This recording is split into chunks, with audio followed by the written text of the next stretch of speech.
Civil. Como venían haciendo desde hace tiempo, pero con mayor intensidad a raíz de su muerte, los medios de derechas han señalado a Carrillo como responsable de la matanza de Paracuellos. Vamos a ver un ejemplo de Intereconomía. El que fuera el líder comunista ha sido despedido con toda clase de honores por la sociedad y la política, desde doctor honoris causa hasta hijo predilecto de Gijón, pasando por artífice de la democracia. ¿Merecía Carrillo todos estos calificativos? Es el mismo hombre, recordemos, que según señalan los historiadores era el responsable político durante el peor genocidio vivido en nuestro país, el de Paracuellos del Jarama. Veamos, Sandra, ¿qué historiadores señalan a Carrillo como responsable de la matanza de Paracuellos? Pues algunos como el historiador Pío Moa y César Vidal, historiador, periodista, teólogo... Y sex symbol del TDT Party. Sin embargo, no todos los historiadores están de acuerdo con que Carrillo fuese el responsable de la matanza de Paracuellos. ¿Qué pasó allí realmente? ¿Estamos en condiciones de contarlo nosotros? No, pero podemos aproximarnos uniendo distintas informaciones que tenemos. Noviembre de 1936. Las tropas franquistas estaban a las puertas de Madrid y la capital era bombardeada constantemente. El gobierno de la República se traslada a Valencia, dejando a recién afiliados al Partido Comunista, como Santiago Carrillo, que solo tiene 22 años, al cargo de la defensa de la ciudad. En este contexto se decide evacuar a los presos de la cárcel Modelo, entre los que se encontraban numerosos militares nacionales, a prisiones alejadas de Madrid. Durante este traslado, algunos autobuses que llevan a los presos se desvían y acaban siendo fusilados en el pueblo de Paracuellos del Jarama. La cifra estimada de asesinados es de 2.500 personas. ¿Quién fue el responsable último? Según el historiador e hispanista irlandés Ian Gibson, no fue Santiago Carrillo. Carrillo era sabedor de Paracuellos, pero no su responsable ni su inductor.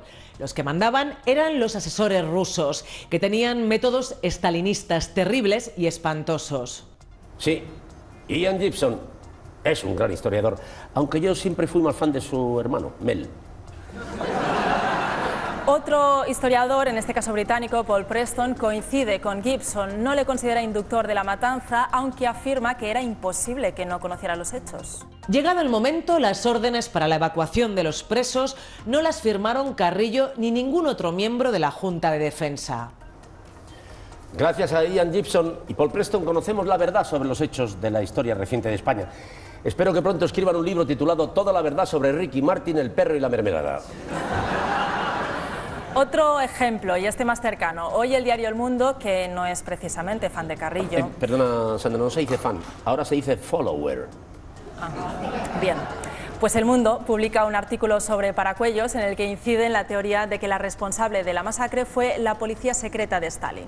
El recién fallecido Santiago Carrillo explicó una y mil veces cuál fue su papel en aquellos días y quién tuvo la responsabilidad de aquella masacre. Los agentes en España de la NKVD, la policía secreta de Stalin. Una nueva investigación realizada por Fernando Hernández Sánchez de la Universidad Autónoma de Madrid confirma que fueron los soviéticos los autores de la cacería.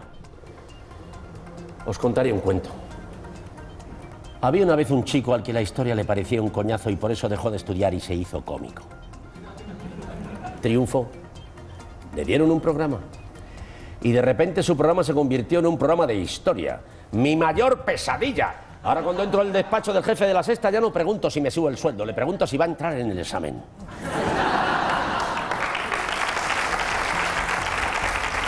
Festival del Humor. Paracuellos siempre se le ha echado en cara a Carrillo. Lo curioso es que la prensa franquista, como el diario Arriba o el Alcázar, nunca acusaron a Carrillo de la matanza. Solo se le empieza a señalar cuando hace 50 años llega secretario general del Partido Comunista.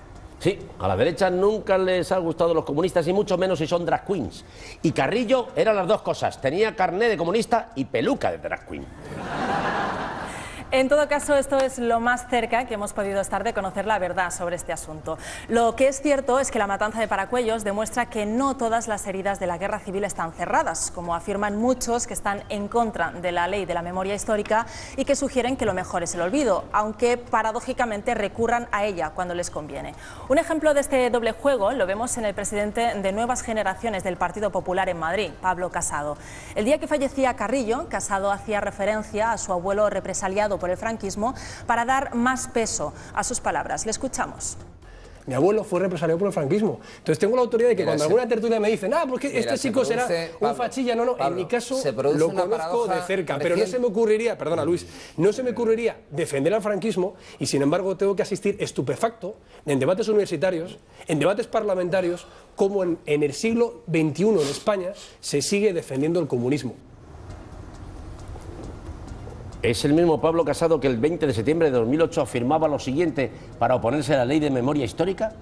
Si es que en el pleno siglo XXI no puede estar de moda ser izquierdas, pero si son unos carcas, pero están todo el día con la guerra del abuelo, con las fosas de no sé quién, con la memoria histórica. Vaya, digamos que la memoria histórica es como el teléfono de tu ex, solo tiras de él cuando te conviene.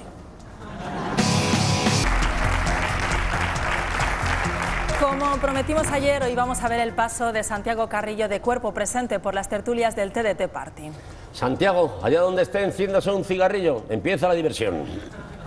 Como todos sabemos, la vida de Carrillo, al igual que de algunas otras figuras claves de la transición, está llena de luces y sombras. Sin embargo, el ultracentrismo solo ha destacado sus sombras. Para empezar, vamos a ver la biografía que preparó el programa Dando Caña. Atentos porque es bastante interesante. No incluyen ni un solo dato positivo.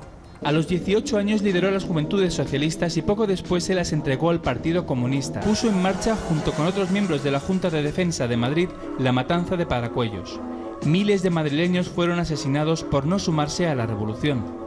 Al terminar la guerra repudió a su padre por diferencias políticas que le expresó en una carta. Defendía para España el sistema político que llevó a la muerte en todo el mundo a 100 millones de personas. En los últimos años destapó el tarro de las esencias comunistas y volvió a incidir desde las ondas en el odio y la intolerancia que marcaron su vida. Bueno, interesante biografía. Según Intereconomía, Santiago Carrillo solo hizo una cosa buena en su vida: morirse. Aunque si es tan malo como dice esta biografía, seguirá haciendo el mal después de muerto y se aparecerá en el programa de Anne Germain.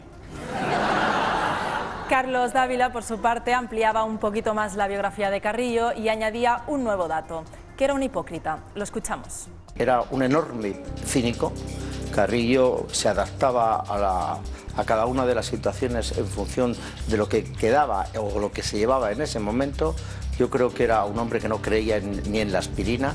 A mí su balance, desde el punto de vista ideológico, me parece repugnante. El balance de Carrillo es sangre y al final arreglo porque a él le convenía. Es un enorme hipócrita. Comprobado, Santiago Carrillo era muy mala persona. Según Dávila, no creía ni en la aspirina y, lo que es peor, tampoco creía en los parches de nicotina. Tampoco podía faltar en este repaso otro famoso exmiembro del Partido Comunista, Federico Jiménez Los Santos. Escuchemos sus sentidas palabras sobre el fallecimiento de Carrillo. Este tío es un criminal porque es un rojo. No, este tío es un criminal porque mandó matar a más de 5.000 personas absolutamente indefensas, sin ninguna culpa, sin ningún juicio, un tercio de las cuales eran menores de edad. Tal y como sospecháis, Los Santos se refiere una vez más a esa matanza de Paracuellos. Bueno, como hemos visto antes, los historiadores no se ponen de acuerdo, pero Los Santos sí. No le hace falta ni historiadores ni los de CSI. Sí, niños. Hoy lo estamos pasando muy chupi con la historia, ¿eh? Claro, es que la historia también puede ser diver. ¿O es que ya no os acordáis de aquel loco 23F? ¿Cómo están ustedes? Bien. Fue tan gracioso que todos acabaron en el suelo de la risa. Por cierto, Carrillo no, debe ser que no pilló el chiste.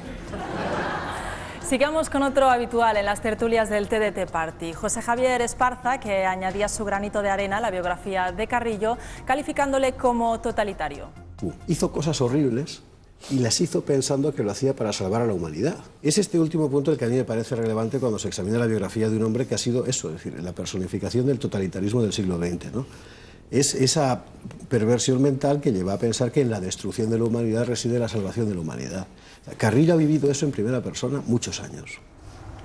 Bueno, ser la personificación del totalitarismo puede ser malo, pero podría ser peor.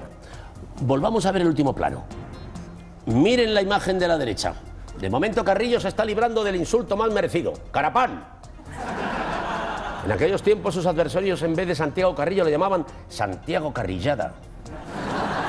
Vamos ahora con otro habitual de los medios ultracentristas, Pío Moa, ya sabéis, ese tertuliano, exmiembro del PCR y exmiembro del grupo terrorista Grapo, especializado en hablar de la guerra civil y concretamente en hablar bien del bando franquista y mal del republicano. Escuchemos su opinión sobre la figura de Carrillo. ¿Cómo un comunista puede ser un pilar de la democracia, hombre? O sea, ¿en qué cabeza cabe? ¿Cómo un comunista puede ser un pilar de la democracia? Pues de la misma manera que pudo serlo un franquista como Fraga, o mejor, de la misma manera que un exterrorista de izquierdas como Pío Moa se convierte en historiador de derechas. Escuchemos ahora a otra de las estrellas del TDT Party, su nombre lo conocéis todos, Eduardo García Serrano. Carrillo no es un héroe de la transición, ni es el adalid de la reconciliación. El mayor éxito de Franco no es ganar la guerra, con todo lo que aquello supuso, sino ganar la paz, ganarle la paz a Carrillo. ¿Cómo? El mayor éxito de Franco fue ganarle la paz a Carrillo. Hemos vivido toda la vida engañados. Franco no era un golpista, era un hippie. Lo que pasa es que como estaba calvo no nos dimos cuenta. Y siguiendo con la plantilla de Intereconomía, le llega el turno a Javier Algarra, presentador de Dando Caña. Este era su particular análisis de la vida de Carrillo. Santiago Carrillo, el hombre de las purgas, que consideraba demasiado moderado a Largo Caballero y por eso se fue a la Unión Soviética para abrazar la revolución bolchevique, nada menos. No me he enterado de nada de lo que ha dicho. Solo podía estar atento a los movimientos de su cara. Es como una mezcla entre Jim Carrey y Millán Salcedo. Un último testimonio, el de otro habitual del TDT Party, Hermann Tertsch. Asesino y genocida stalinista, en el sentido absolutamente clásico. Asesino, genocida, stalinista en su sentido clásico. ¡Qué tío! Está tan enganchado a Twitter que también emplea 140 caracteres para hablar en la televisión. Bien, vamos a recapitular. Le han llamado criminal, hipócrita, totalitario, asesino. Uno le ha puesto caras raras y yo he dicho que tenía mucha papada. Creo que como compensación es justo que vayamos diciendo algo bueno de una de las figuras fundamentales de la transición. La peluca le quedaba de puta madre.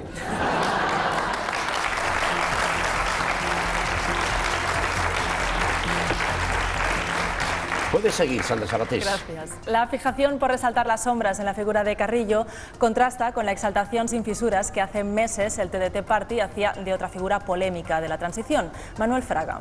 ¿Qué decir de una figura como la de Fraga Iribarne? Qué personaje tan controvertido, tan importante, tan destacado, con tantísimos adjetivos para calificarle, casi todos ellos buenos, aunque alguno también espectacular respecto al carácter que tenía. Durante el franquismo, la esperanza que tenía la gente de que a España pudiera traer a alguien la democracia era por parte de Manuel Fraga. Y de hecho Manuel Fraga estuvo durante el franquismo castigado 2 años, que lo mandaron de embajador a Londres por no ser un franquista puro. Fue un hombre honrado.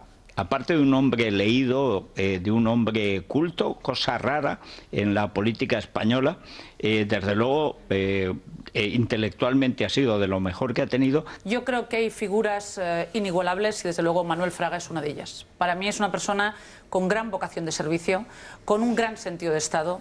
Es cierto que el Estado le cabía en la cabeza. Le cabía el Estado en la cabeza, ayudó a consolidar la democracia en España y fue ejemplo de rectitud, coherencia, honestidad y honradez política. Esto es otra cosa. Qué gusto da morirse siendo de derechas. No le han sacado ni un defecto, ni siquiera que en Palomares llevase un bañador. Palabra de honor. Lo más sorprendente es que algunos integrantes del TDT Party han protestado por el supuesto trato laudatorio que recibió Carrillo en su muerte frente al que recibió Fraga. Y tienen razón. De Fraga no se habló todo lo que se tendría que haber hablado. ¿Y por qué? Porque aprovecharon el día que murió Fraga para hablar más de Carrillo. Vamos a recordarlo.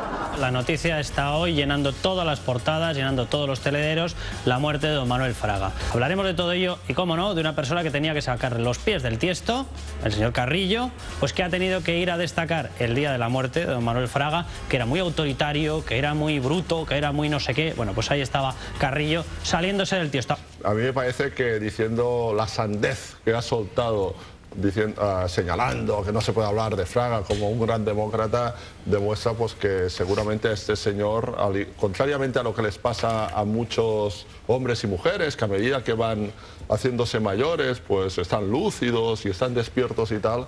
Yo creo que con estas declaraciones ha demostrado que, perdón la expresión, se le ha ido un poco la olla. ¿Qué sabe el señor Carrillo de democracia cuando se le atribuye la coordinación de 6.000 asesinatos y el asesinato directo de 2.500 personas? Vamos, yo creo que no tiene autoridad moral para hablar de democracia porque él la debe desconocer. Ay, qué duro es ser tertuliano de derechas. Cada vez que dices algo hay un vídeo antiguo que te deja en evidencia. No deberían luchar contra la memoria histórica, deberían luchar contra YouTube.